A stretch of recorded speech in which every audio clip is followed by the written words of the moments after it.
Happy Tuesday to you as we come to you live. PT Breakfast Club. I'm Jimmy McKay. I'll bring in my co-hosts if one of them actually ever shows up. The other one on vacation and still coming to you live. We discussed in our personal DMs what the topic will be today. Marketing like David, how to beat Goliath. And I think this resonates with everybody. That's why we used the analogy metaphor. I never remember which one's which, because we all, I think, at some point feel a little bit like David, and we're just pushing the rock up the hill like Sisyphus. I know I got that one right, and we're all trying to beat Goliath. And a lot of times, Goliath is just this amorphous thing out there. It's everybody else. It's everything else. So I'm going to share a story how I, at one point, running a tiny little radio station in a tiny little corner of the world, I actually marketed like David. And I wound up beating Goliath. I wound up beating bigger radio stations in bigger markets. And it was a simple, I don't want to call it a trick. It was a simple execution of an idea that actually helped. So I'll share that. You take that and you're like, but how's that going to help? It's a radio station. I don't run a radio station, Jimmy. The idea will cross. The idea will scale. And I think you can find something in there too. So I'll bring in my co-hosts after a little bit of this.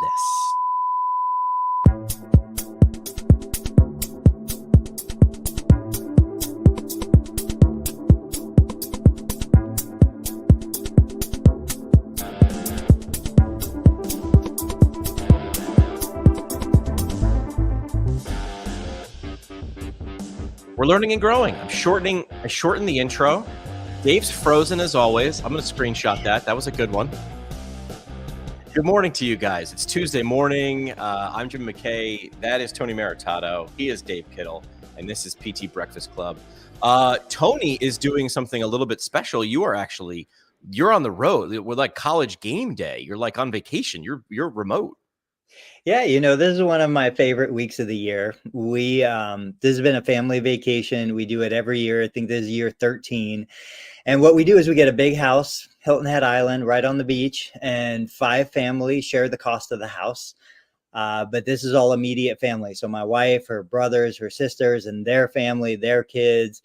It's just incredible. On a big year, we'll have 30 people in a house. On a smaller year, like this is our smallest, we've got 4 families. But like my kids, my 4 boys, every single year they spend this week with their cousins. They're at the beach, they're at the pool, they're fishing. They don't know life without this trip. And it's just an incredible experience. Good for you. And you've turned them all into Instagram influencers. This is a big write-off. We're working on it. Yeah, they're croc models this week. Start out with LLCs. All right, so I sort of teased this, and I did a good job. Most of the time, I'll tease something in our private DM, and then I'll just go ahead and tell the whole story. But I didn't. I actually held this part out. So this was a marketing tactic that I used, and to me, it just looked like a smart way to go about it.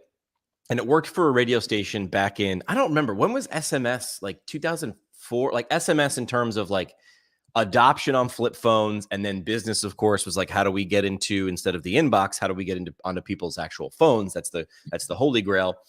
So we had gotten an app called Hip Cricket, and that was essentially a web-based way to send text messages to an email list. And I worked for a big radio station, a big radio company, Cumulus Broadcasting, hundreds of radio stations across the country. We were not one of the biggest. I was in Scranton, Wilkes-Barre, Pennsylvania, 570 NEPA. And of course, this thing rolled out across all the different radio stations. And, as a program director, I think we got a conference call and an email saying, here's this thing. Your goal is to build your text newsletter, which I think was the first mistake from a company. Is I don't want a newsletter, not on my phone. Like, unless it's value packed, I don't want a newsletter anyway. But of course, from a company perspective, I want eyeballs and I want attention, and I want to be able to hit you with messages because I want to monetize those messages. So I looked at this in my office in Northeast Pennsylvania, and I said, I'm a rock station. So there's a little background too. We were an alternative modern rock radio station. So I always took the approach of whatever the average program director or station was going to do, I'm going to do the anti that. So I looked at this And I said, it was only 140 characters, right? That's the SMS limit, 140 characters. I was like, we can't do news in that anyway. What do we can do quick messages. And I twisted it just a little bit, and it happened to have some serendipity. Okay, so I combined two different things that I had, and this is part of the lesson, is look around at what you actually have. If you don't have a big budget, okay, you have to think more efficient or smarter, but what do you have that has value? So I had a band coming to the radio station like some bands would.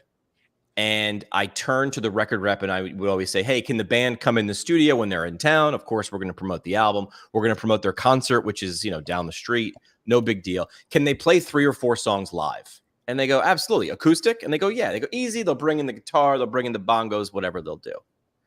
I then twisted it and said, instead of the studio, because I would also do a contest like, hey, win your way into a private show, you get to stand in the room with the band and me while they play live, which is cool, right? So understand what you have and how can I make it valuable? That was exclusive, right? So we used to do contests like that. And then I thought about it with the addition of this SMS program. I said, how can I make it bigger than the room? So I contacted this place called The Woodlands, which was like a local hotel, but they had like 4 bars. It was like a local resort. And I said, hey, Mitch from The Woodlands, what if I brought a band down there to do like an acoustic set, and I'll invite a bunch of people with this secret text message thing? And he goes, are you going to put people in my bar at noon on a random Tuesday? Yes. The answer is yes, yes, yes. Do whatever. What does it cost? Take my money. And I did it for free. But here's where I think the smart part came out of it. I don't think I thought it was this. I don't think I was being brilliant. I think I was just trying to solve a funny problem. I turned the text message, instead of a newsletter or a message, I turned it into a ticket. And then I hid the payoff behind silence and gave it a timer. Here's what I mean. I went on the air and I told my air staff, go on the air for the next 7 days and say, we have the 97.9X top secret show happening next week. The only way you can get in is if you join our unfair advantage. I didn't call it the news club. I didn't call it the text club because that's what everybody else would do. I zagged. I called it the unfair advantage. If you join the unfair advantage right now by texting this to this, you will be in.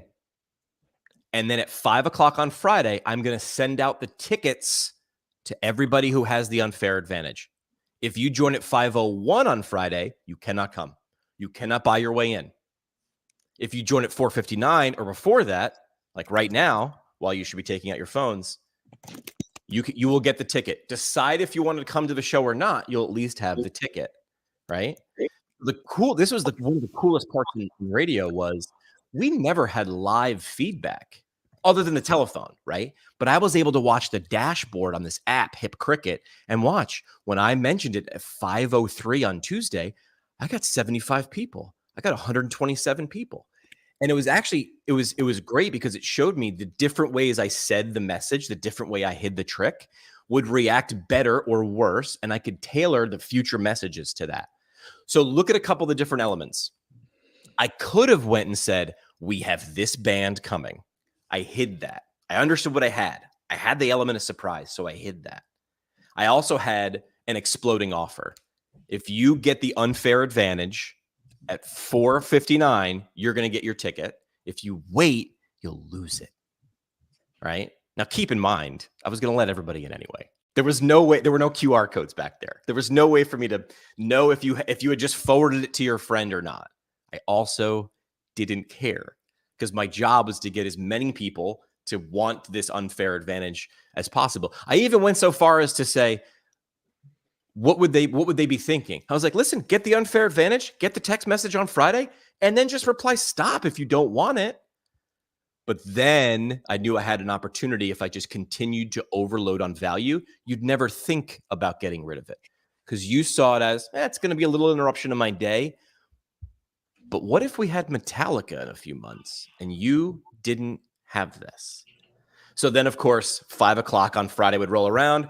I'm teasing it. That's all I'm talking about that day. And the number of people joining the unfair advantage, not the text club, not the lame newsletter, was climbing and climbing and climbing.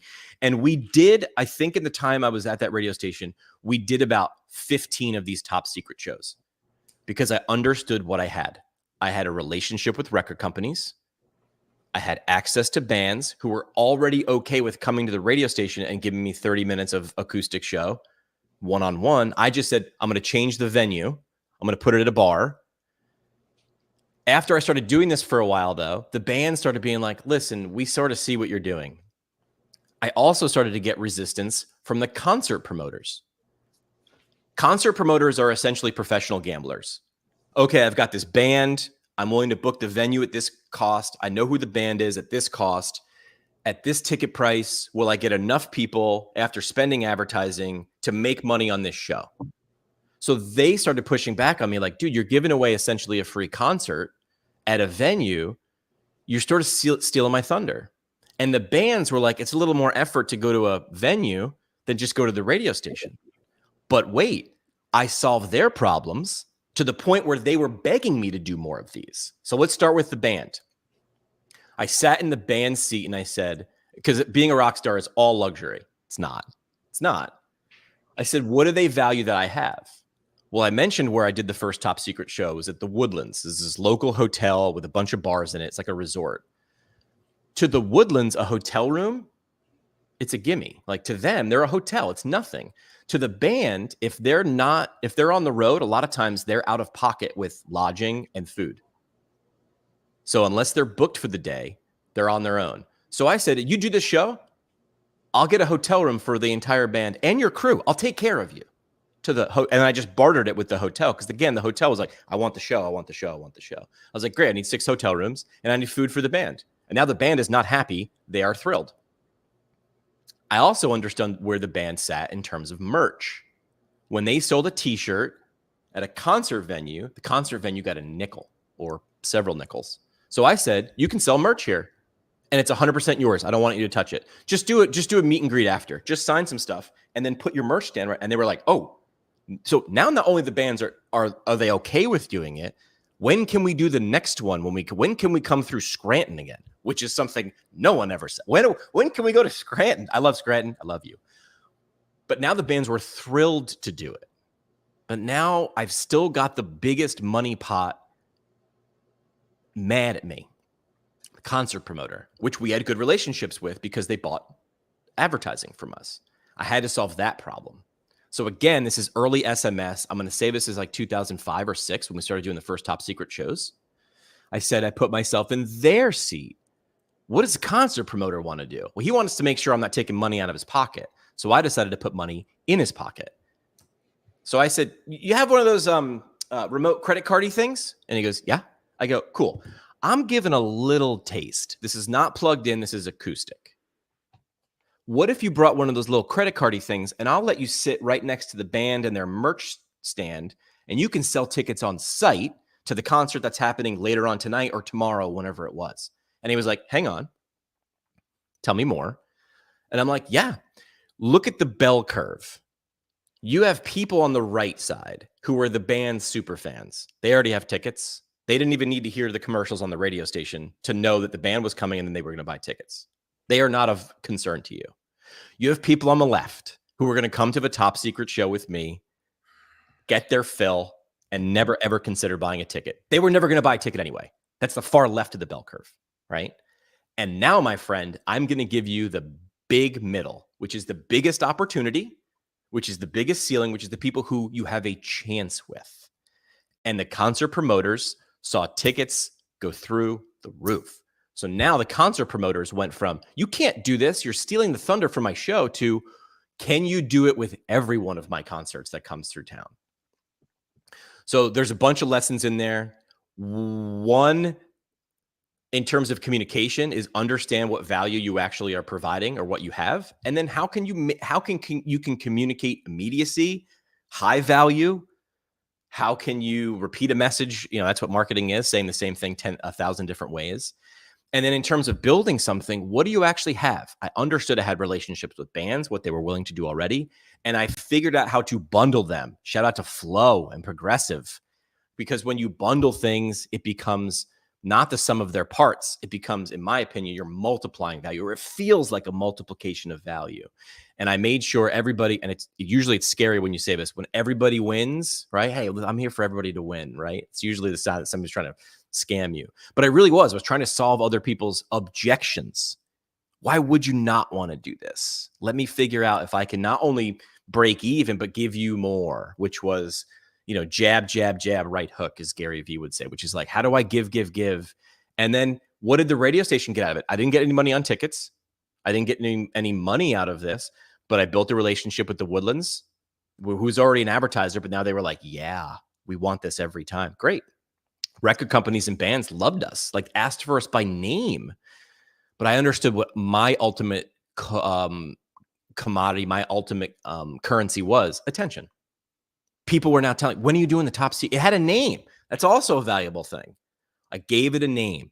It was the Unfair Advantage. That was our text club, not a text club, not a newsletter. It was the Unfair Advantage. Said what you have is unfair. Oh gosh, it's like unfair that you have this. And I understood that attention was my goal. Just being that resource to get you to those. Even if you couldn't come to the Top Secret show because you were working, you're busy, you're out of town, you were like, that's still so cool that they do that. That's my radio station. So this is how we marketed in Wilkes-Barre and what we did. And what happened was, go back to where this started, when Cumulus, the radio station, gave us that platform and told all the program directors in the company to use it. They're able to look at the dashboard. How the hell is Wilkes-Barre, market 69, 5 times larger, their Unfair Advantage, their text club audience? How are they 5 times larger than New York? No offense, I don't know who the program director was in New York, but they went at it like, join our text club and get exclusive offers. Exclusive offers doesn't say anything. It doesn't say anything. Get the fastest news. We'll find out first. I see why it's valuable for you. You want my damn number. I'm not an idiot. Your audience is not idiots. You want my number. I made it all 99% about them, 1% about me. So now when we did need to monetize that, 5 or 6 Top Secret shows later, it was the Top Secret show brought to you by Coors Light. But I didn't think of it as, how can I sell someone something? I started by saying, how do I over deliver to a level someone hasn't seen before? And again, my marketing budget for this was $0. I leveraged what I already had. So that is how I marketed like David to beat Goliath. Cumulus did not believe me. So they were like, we don't understand. They thought that their original thought was, you would do like, hey, win concert tickets, win Metallica tickets, text this to this. And then when you're in the running to win tickets, we'll just automatically move you over from the contest group to the newsletter group. And I'm like, that is the quickest way to make people feel like they've been screwed over. And they'll figure out how do I freaking opt out of this? And once they do, they'll never come back. So that is what New York did. New York did contest, shift them over to a newsletter thing. They don't really want that, but they didn't read the fine print. We're going to opt them in. And New York and Chicago and LA, the Cumulus stations, we 5X'd them from little 570 with a little itty David versus Goliath trick. So that is what I did. So how do we take that and apply it to, private practice? I love all the ideas about look around, see what your resources are, see what you have available, turn it into something that's useful for you. What are your thoughts on the small startup, private practice, single owner operator who wants to do something like this? Well, what would you do? Like, because you're not the average. You're a little bit, further towards like thinking ahead, right? So we talked about something with APTA the other day, right? Somebody called an APTA chapter and was like looking for an answer to a question. And then they got paywalled like, hey, are you a member? No. I don't know. Like, I'm looking around Tony's clinic in my mind without ever having been there, but you've talked about it enough, which is like, what do you have? I had access to bands. You have access to powerful information. It's not powerful. I don't care about how to get rid of low back pain until I have low back pain. So to me, I look at access to information as probably one of the most valuable things a PT can do, right? Like, is there a way to say, if you have this, you get first access? I don't know. Like, what do you think about that? Made a funny face. Yeah, access to information is tough in a Google world, right? In an open AI world, like everybody has access to information. So I feel like I think about this a lot in my patient care, and I think about this a lot in our communication with other practice owners. So patient care, I look at that and I say, okay, I can answer a lot of questions. Got a lot of history as a PT.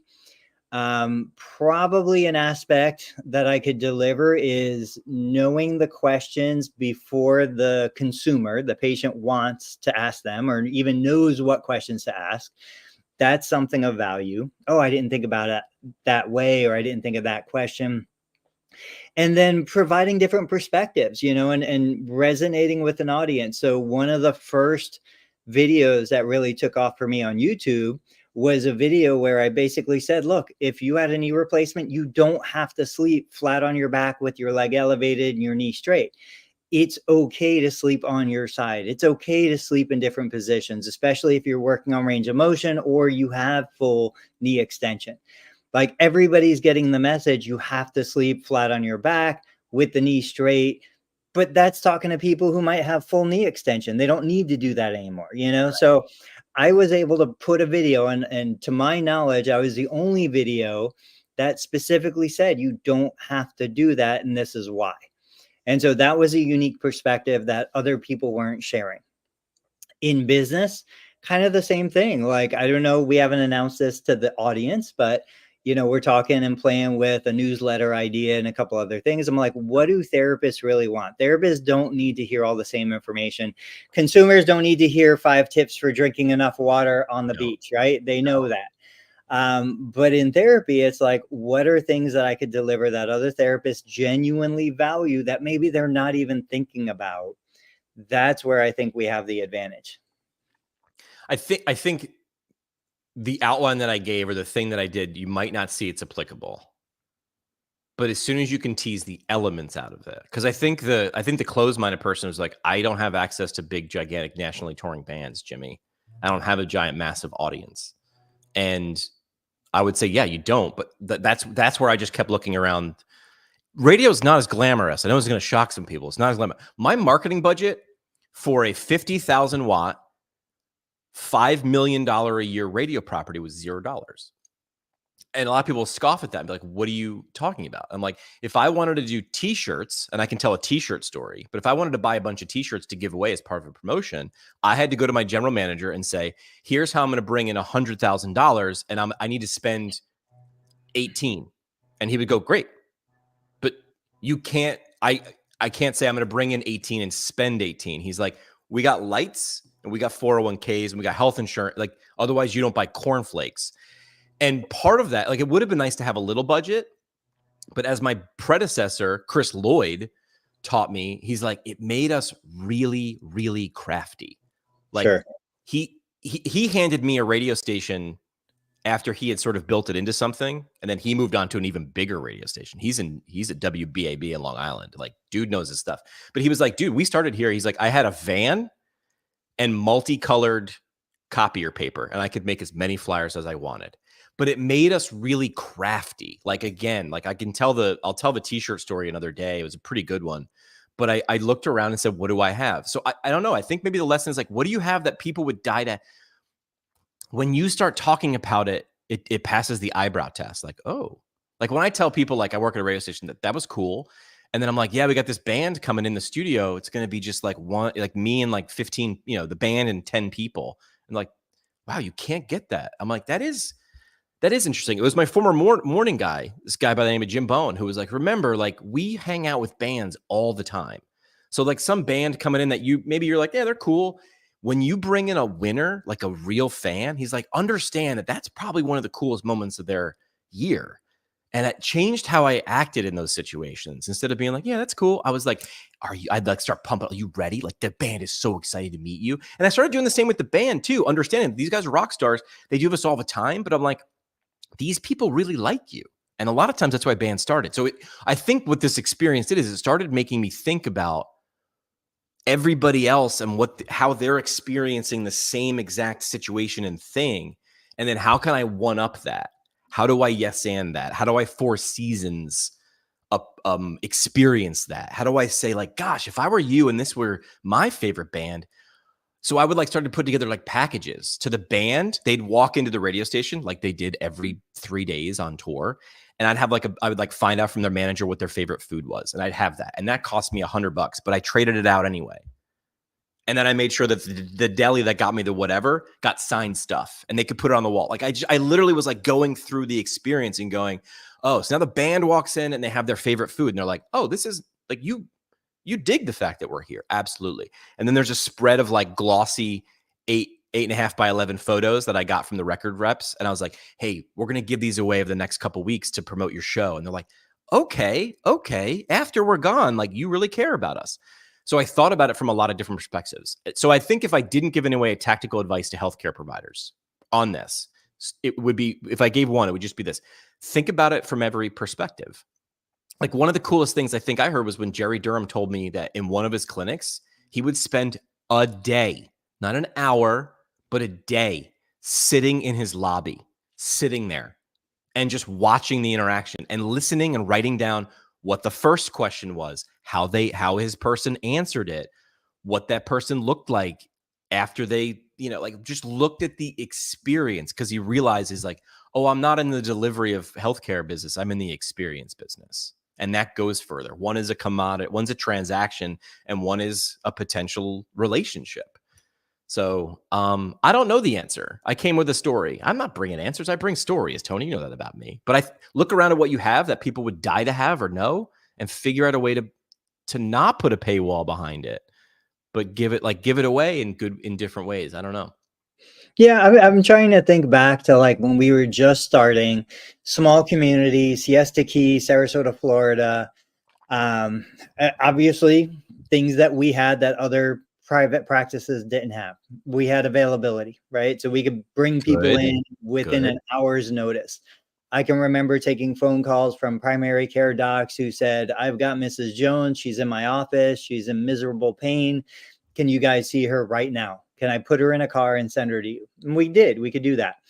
I remember no other place was going to come in for a 5 a.m. appointment because it was a realtor who had some nuisance pain condition, but she was still working and needed to be seen before she starts showing houses.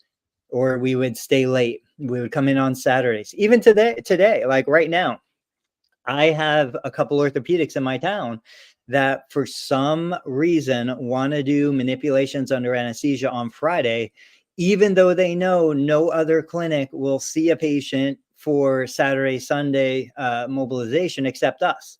Right. So I'll go in, like I'll still do that to this day because I know nobody else will do it and secures our relationship. So everybody at every level, even the person who's just starting, has something of value that the consumer wants, but the consumer doesn't know. The consumer has no idea that somebody's willing to do it. So then the challenge is, how do I let that consumer know?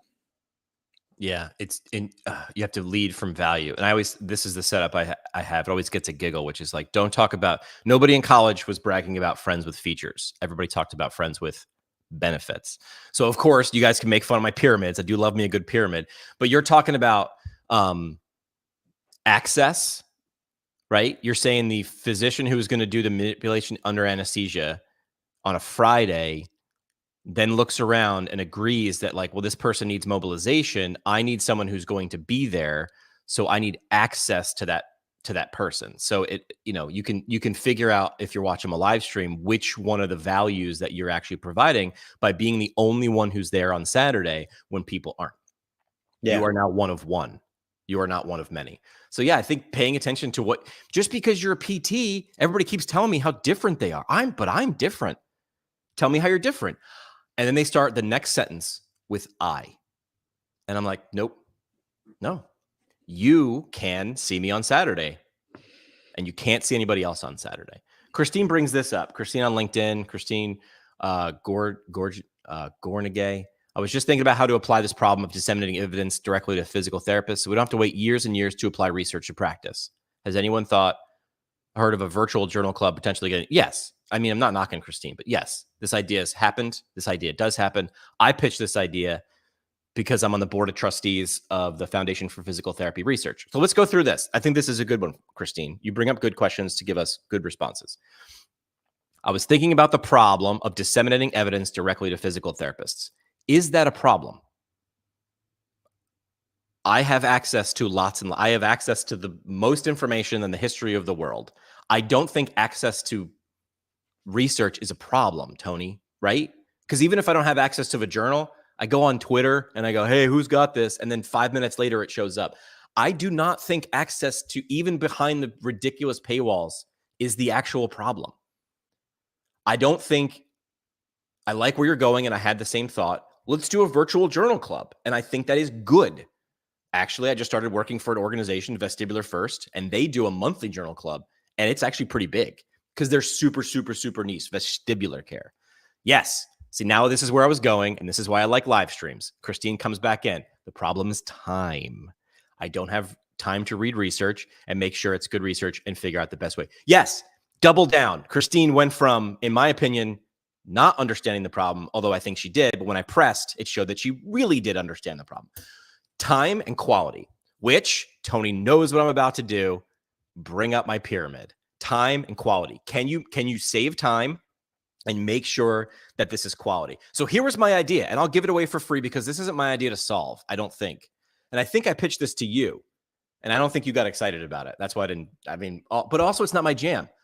I said, Christine, and everybody else listening, what was the best, and I'm 44 years old. Who is the best person at making sure the two things Christine was talking about, quality and time, were not an issue when I was a kid to get me to read? Think about PBS. Who was the guy who got people to read? It was Geordie LaForge. It was Reading Rainbow, right? So Reading Rainbow. It was an entire TV show about vignettes pitching books. It was a whole show that was promo after promo after promo. So if the problem is time, can you sum up the research in not a virtual journal club that takes 45 minutes? I mean, you can go deep sometimes, but I think instead of just selling the steak, you got to sell the appetizer too. And that's all Reading Rainbow was. So I think that if Christine and I agree, the problem is time, can you do it in 60 seconds? And gosh, Tony, is there a format in social media right now that limits you to 60 seconds? Yes, there is. And you're telling me, but people will push back. Jimmy, you don't understand. Research is deep. It's very nuanced. Great. Just give me the hits, baby. Be the top. What if your Instagram account, Christine, was the top 40, just the hits of the latest research? And you could break it down for me in 60 seconds.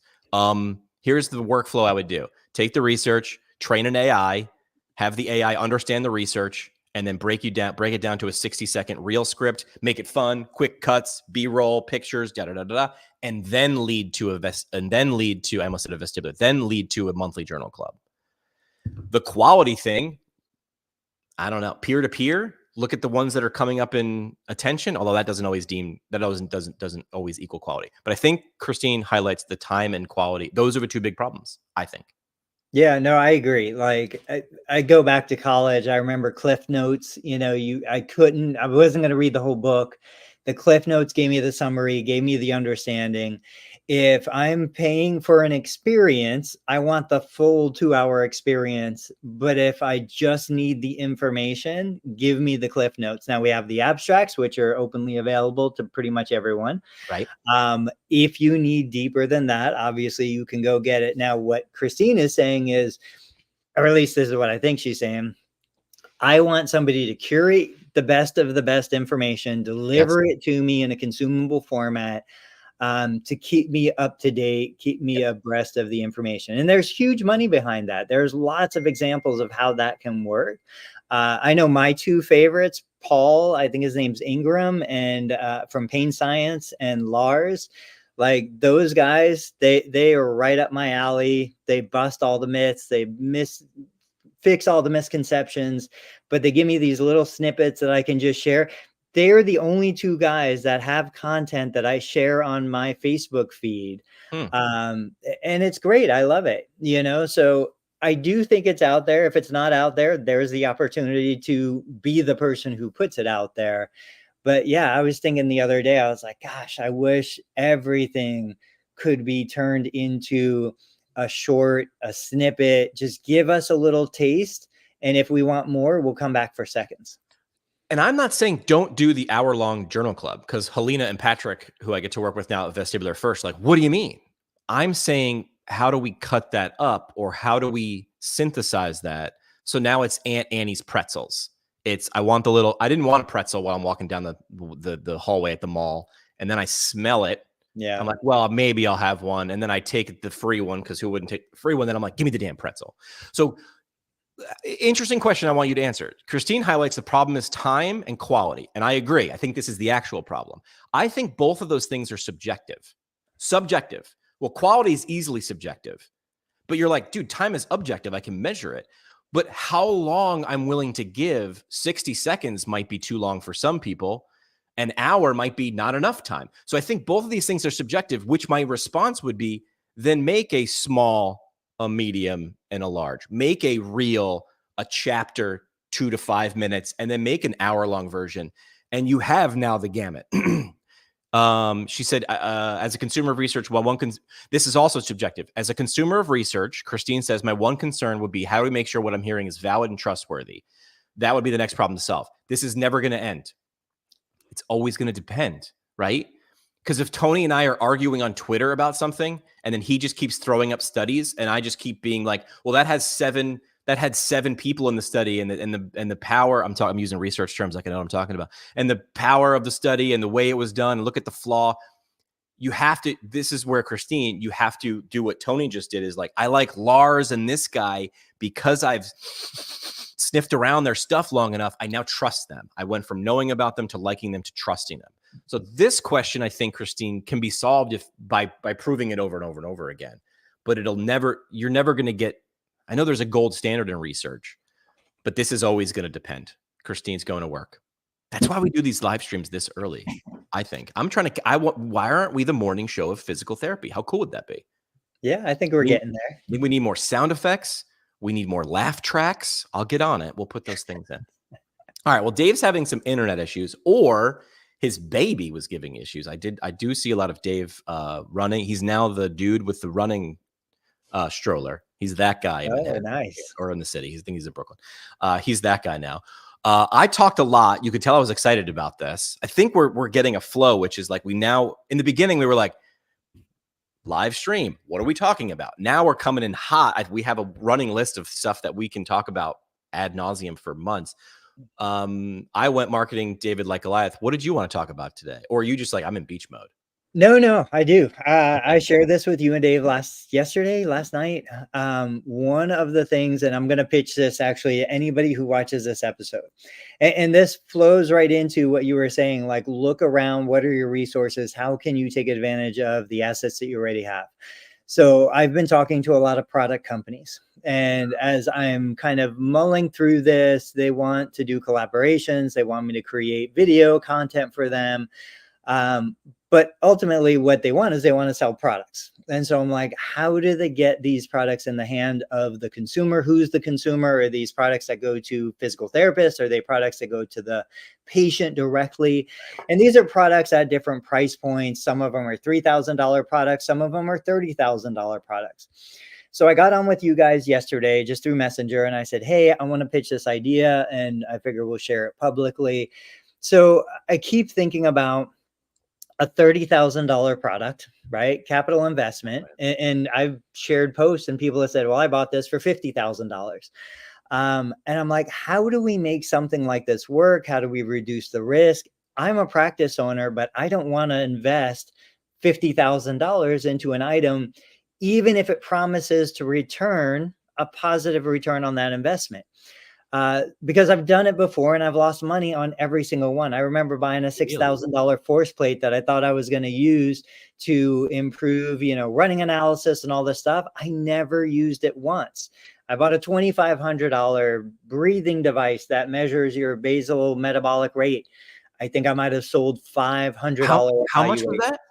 It was $2,500. I think I sold like 5 $100 evaluations. I've purchased so many things thinking it's going to bring me money. It never brings me money. That's my fault, not the product's fault.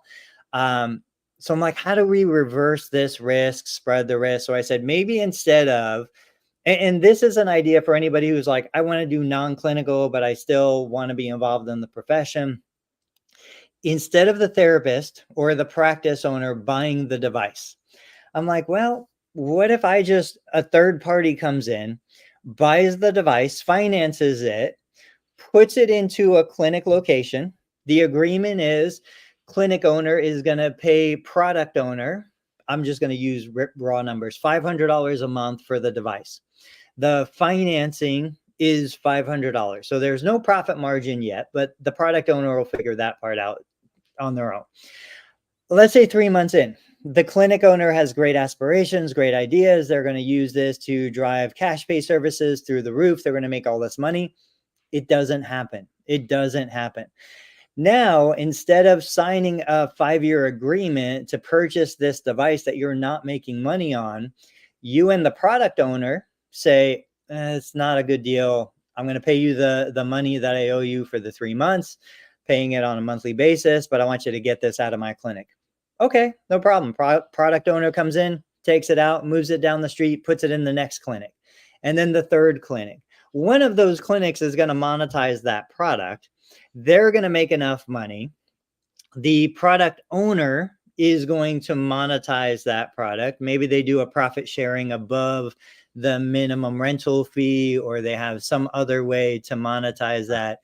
But what happens is the clinic owner reduces the total risk, because the clinic owner says, well, I'm going to take a chance for 3 months. If I can't monetize in 3 months, you're going to get it out of my clinic. The product owner has multiple clinics in a vicinity. You can't do this in rural America, but you can do it in a city that has 10, 15, 20 clinics. The product owner has a chance to monetize it. And if it doesn't work here, it goes there. If it doesn't work there, it goes to the next one. And then, of course, the manufacturer has one point of contact, the product owner, who's going to keep buying these machines and keep placing them in various businesses, as opposed to trying to reach every clinic owner and then trying to get them to commit to a sale that they're not comfortable spending that kind of money. Where are the holes? So hold on, I want to make sure I understand first, because Yeah. this is something that has worked in other industries, but maybe not in this situation. So you're bringing an established methodology to a situation where it hasn't been done. So hold on a second. So what you're saying is, listen, Tony's he's been burned. He's sensitive because he's like, hey man, I've dropped $2,000, I've dropped 10 grand, and hey, all you have to do is get 100 people a quarter to pay $10 and you're even. Right. And you're like, okay. So hold on. It sounds as if the product company, because now we have manufacturer, yeah, and product company, or are they the same? No, I would say manufacturer, yeah, the right. Product owner, which is the middleman, and then the clinic. And then you're adding this third person, which is going to be this financing company, or you're saying the product company would finance it? The product owner. Got it. The intermediary. Got it. Okay, good. So there's only 3 people in this equation. I like that because that's easier. That's a triangle. So you're saying, so let's talk about this in simple terms. And you know what I'm going to do is bring up my pyramid. So what you're saying is you're reducing risk. And that is on the bottom of this pyramid. If you're watching a live stream, that is in the functional goal. You're reducing risk. You're showing someone that you can make money, but it's the reduction of risk, because you're like, hey, listen, man, I'll let you lease this Jeep that is going to bring you happiness, but instead of you having to like lock in a 3-year, let me take some of this risk and make sure this is going to be okay for you. And what that's going to do is get you in more clinics, because there will be more people apt to take little risk and fewer people that will be apt to take big risks. So this is a risk spread out. That's not a really great term, Jimmy. Yeah. This is a risk reduction strategy. Right. And if you have a good enough product, you're like, I am willing to put my money where my mouth is. I'm willing to come into the game with you. And so if I'm the person that buys the product, this is the easiest way. I've got relationships. I'm a physical therapist. I've got relationships with other practices. Even if I don't know them personally, I know about them throughout my community. So if I say, okay, I'm going to front the money and I'm going to front the commitment to, buy this $30,000 piece of equipment. And I'm going to put it into this clinic. I'm stepping out of practice ownership and I'm going to step into distribution.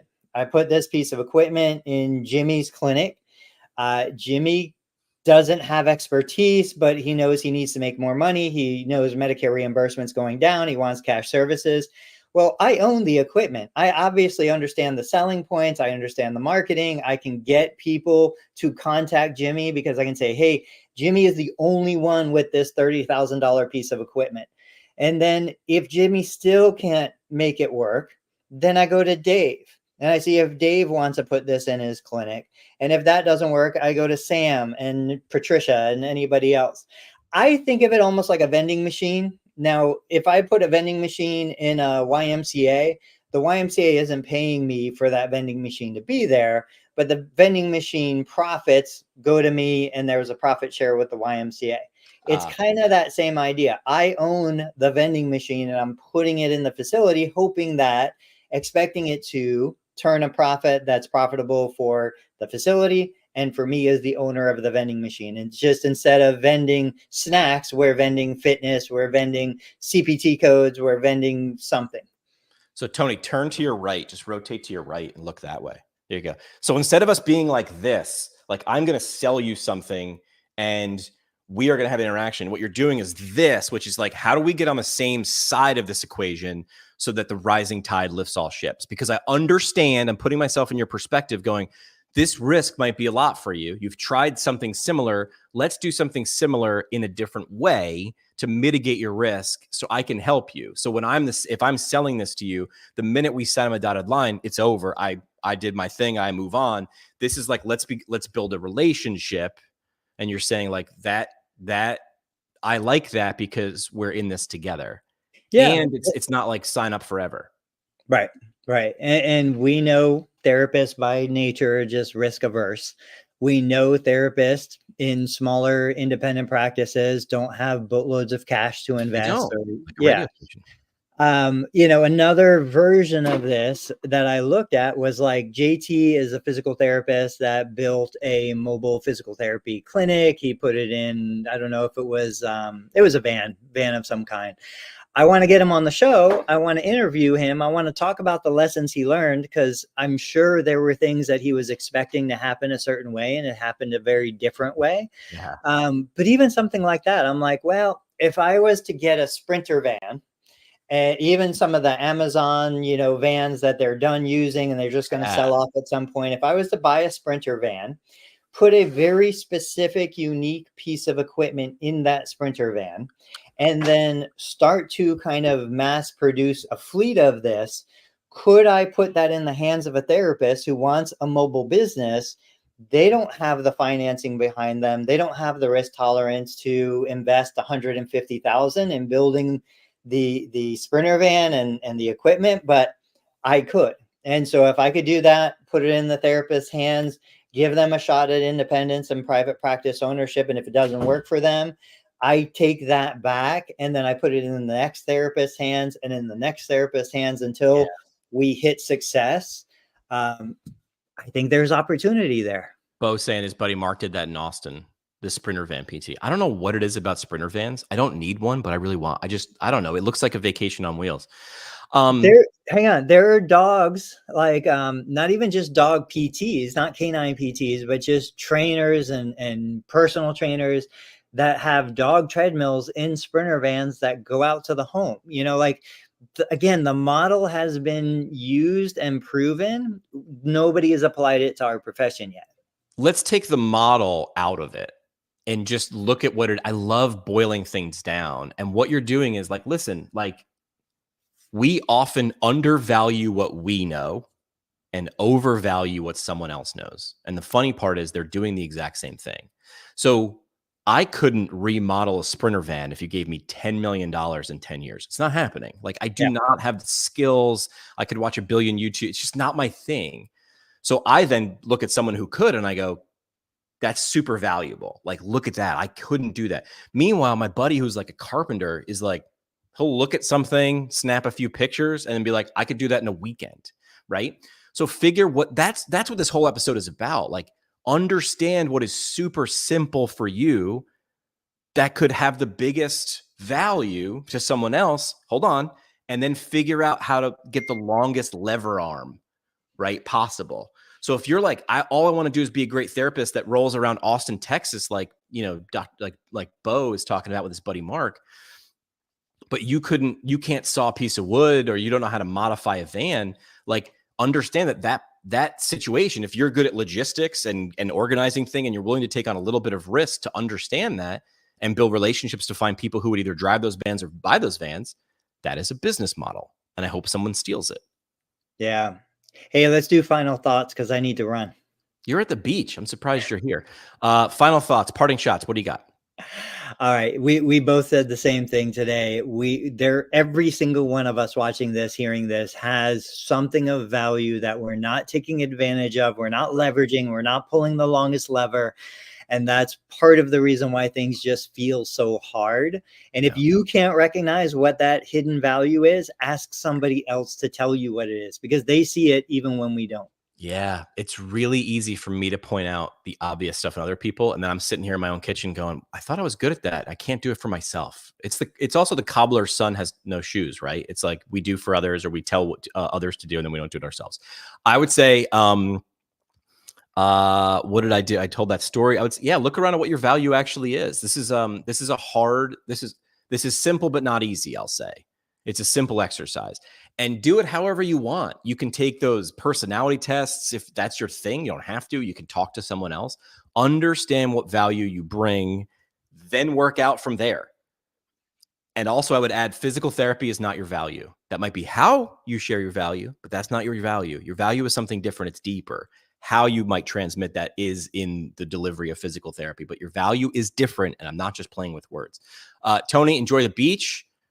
Don't create any content, just unplug, as I'm sure you will. But and we'll talk to Dave on Thursday when he gets better internet. Back on Thursday, make sure to subscribe to Tony's Learn Medicare Billing, Dave Kittle, and at PT Pinecast. Have a great Tuesday.